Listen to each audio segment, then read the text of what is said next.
Hiya, my name's Rachel. I'm a PhD student in Statistics and Epidemiology at Lancaster University.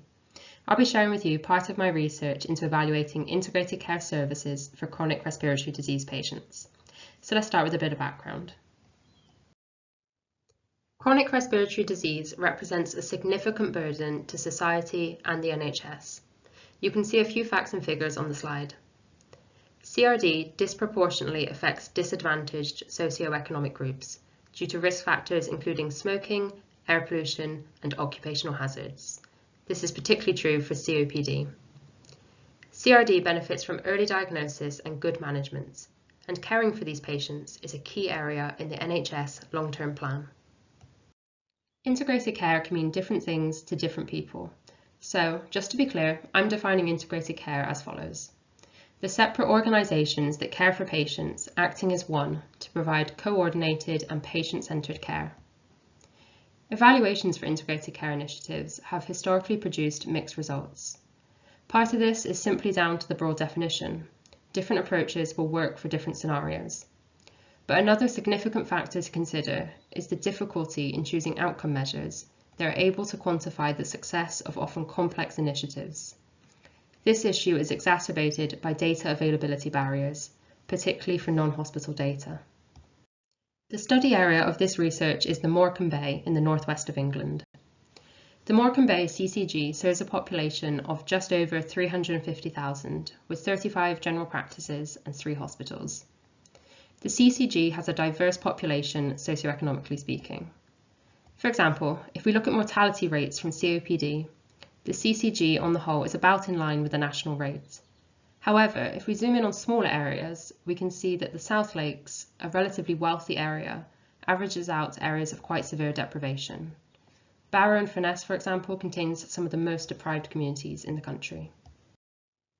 The Morecambe Bay Respiratory Network is an integrated care initiative founded in 2017 that focuses on patients with the 4 most prevalent CRDs in England. So that's asthma, COPD, bronchiectasis, and interstitial lung disease. The MBRN aims to improve the quality and efficiency of CRD care by moving away from a disjoint system where patients lack continuity and often receive duplication of services. The MBRN model is instead centred around an upskilled and well-resourced primary care team that is supported by specialist expertise and expanded community teams via monthly multidisciplinary team meetings. Patients are discussed at the MDTs from both diagnostic and management perspectives. The MBRN also puts significant emphasis on effective communication across healthcare tiers and shared care pathways to promote consistency and efficiency. The network includes 14 general practices, reaching 65% of the CCG population, largely in the Lancaster and Barrow and Furness localities.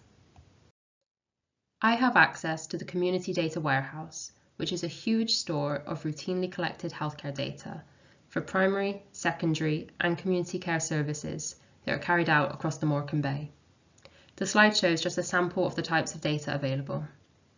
The CDW uses pseudonymized NHS numbers, which means the data can be linked at a patient level, creating the potential for a more holistic analysis into patient care. The overall aim of my PhD research is to utilise the wealth of information in the CDW, combined with statistical modelling, to conduct a robust evaluation of the MBRN. The CDW allows me the flexibility to focus on interesting outcome measures that reflect the network's priorities. My PhD research will be made up of 3 distinct projects, each evaluating a different aspect of integrated care. This presentation focuses on the first project, but future work will look at diagnostic accuracy to gain insight into clinical quality, as well as the benefit to patients by looking at management of symptoms. A key MBRN goal has been to reduce outpatient referrals by upskilling primary care and providing quicker, direct access to specialist expertise via multidisciplinary team meetings. We propose to model space-time patterns in respiratory referrals from general practice at a small area geography level. The model must also account for the diverse CCG population and changes in burden of CRD over space and time.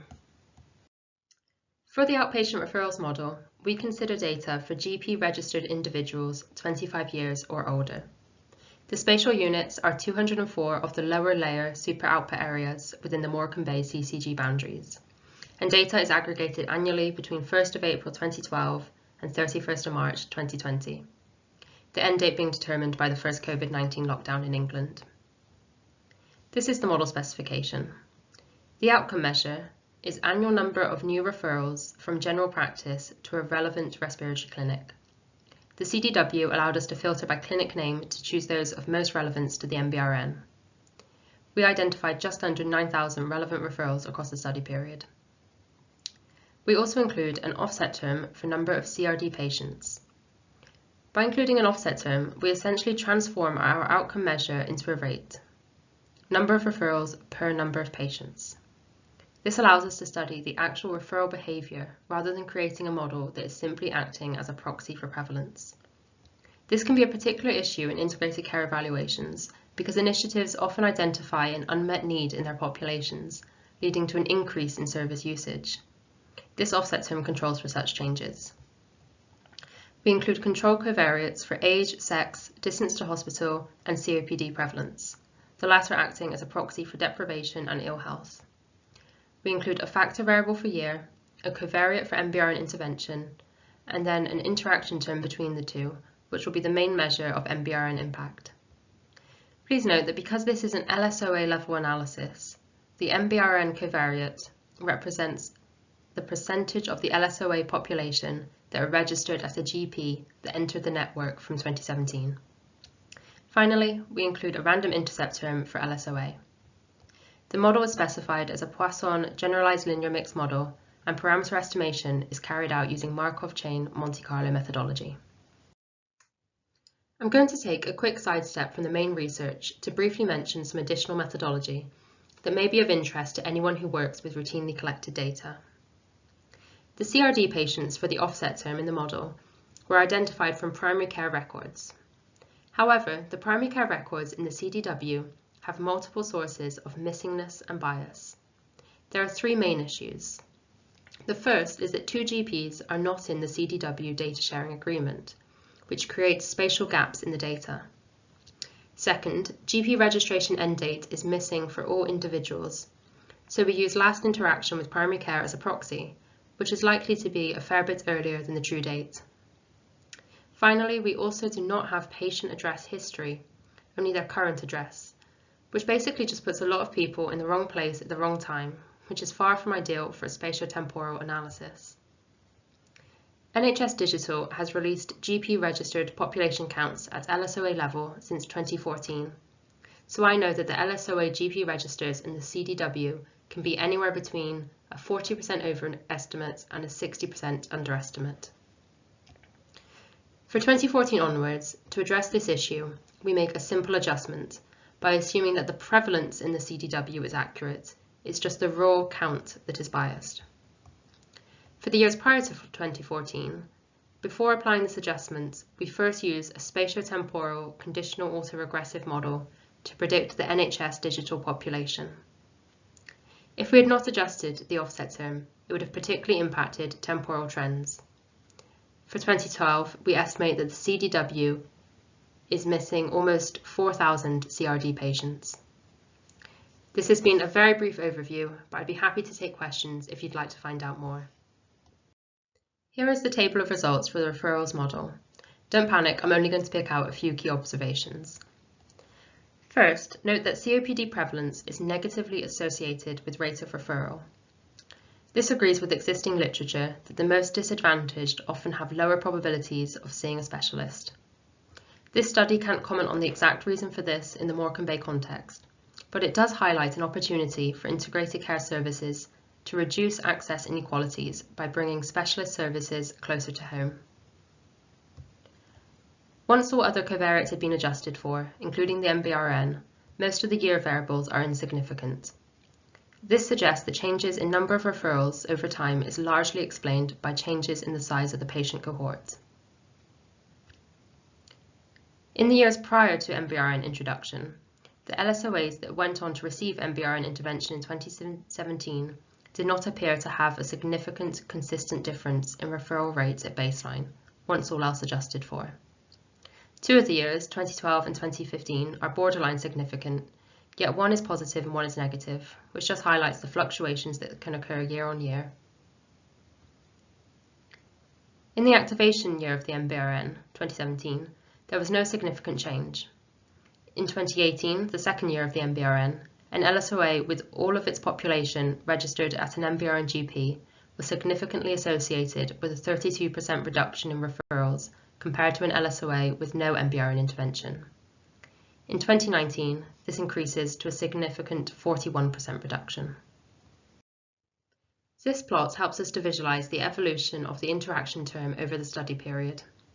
For each year, we use the model output to predict the rate of referral for 3 percentages of MBRN coverage. For these predictions, all other covariates, including the offset term, are held at their median values, and the grey dashed line represents the introduction of the MBRN.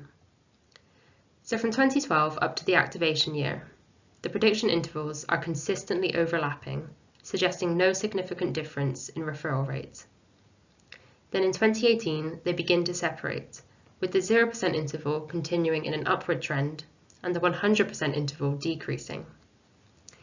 In 2019, the separation continues, but now even just 50% MBRN coverage has a prediction interval entirely lower than that of the 0% interval.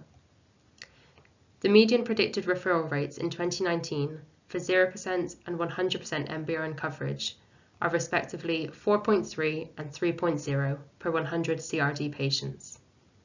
This may not immediately sound like much, but consider there were almost 32,000 diagnosed CRD patients in the Morecambe Bay CCG in 2019. These rates then correspond to a difference of over 400 referrals per year. This plot also emphasises the importance of evaluating integrated care initiatives over suitable time periods. Policymakers often want to see immediate results, but transformational change in work practice and culture need time to take effect. So the MBRN has reduced outpatient referrals. Obviously, this demonstrates the effectiveness of the MBRN model, but I think it's also important to put the results in light of current NHS elective care pressures. The COVID-19 pandemic added significant pressure to an already strained system. There are an estimated 6 million now on the waiting list, and that's not counting those who have delayed seeking treatment during the pandemic, who are likely to come forward over the coming months and years. The NHS has laid out a post-COVID-19 recovery plan for elective care. The plan states a 30% increase in activity will be needed to reduce waiting times. This has been met with scepticism given current NHS staff shortages. The plan also highlights the need to work with general practice to reduce the need for an onward referral where possible, which is exactly what the MBRN has been doing. Just to give a bit more context to the difference of 400 referrals seen on the previous slide. If we assume an average respiratory clinician's work schedule, and assuming a new patient is seen for 30 minutes, 400 fewer referrals would result in 1 fewer clinics per week. And that's not even considering the knock-on effect to follow-up appointments. So the MBRN demonstrates the role integrated care can play in easing the burden on elective care services for respiratory disease, but could also be applied to other conditions or patient groups. I will wrap up this video with some take-home points. First, integrated care initiatives are difficult to evaluate. Service utilisation is only part of the picture, and next I'll be looking at the impacts of the MBRN on clinical quality of care and the benefit to patients. The CDW facilitated the flexibility of this analysis, which emphasises the importance of investing in these kinds of databases for healthcare service research. Finally, the MBRN has demonstrated real potential for integrated care to ease the burden on elective care services. If you have any questions about this research, can I invite you to come to the Integrated Systems theme discussion session on the first day of the conference at 10 to 3, or alternatively, contact me by email. Thank you for listening.